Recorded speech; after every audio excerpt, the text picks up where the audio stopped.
ভরসাটা রবের উপর রেখে ঈমানি শক্তি বলে নবীর প্রেমটাকে সাথে নিয়ে সুন্নতের ছায়াতলে জীবনে যে এগোতে পারবে, একদিন না একদিন সফলতা তার কাছে আসবে আসবে।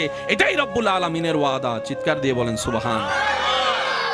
প্রত্যেকটা ভালো রাস্তায় বাধা বেশি, প্রত্যেকটা ভালো রাস্তা অর্জন করা কঠিন বেশি। 2 নাম্বার করে সার্টিফিকেট নেওয়া সহজ, কিন্তু পরীক্ষা দিয়ে অরিজিনাল সার্টিফিকেট বের করা রাতের ঘুম হারাম হয়ে যায়। যেটা যত তাড়াতাড়ি আসে সেটা তত তাড়াতাড়ি, সেজন্য তাড়াহুড়া করিও না। যা করবা জীবনে আস্তে আস্তে করো, ধৈর্যের সাথে করো, আস্তে আস্তে করো, স্থির হয়ে করো। তুমি আস্তে আস্তে যদি সেটাকে অর্জন করতে পারো, সেটা তোমার ঘরের সেই দেওয়াল ছাদের মতো হবে, যেটাতে তুমি আস্তে আস্তে আস্তে আস্তর করে করে তুমি একটা একটা ইট গাঁথনি করে করে যখন তুলবা, যথেষ্ট সময় দিবা এবং পানি দিবা, একটা সময় সে দেওয়ালটা লোহার চাইতে বড় মজবুত হয়ে যাবে।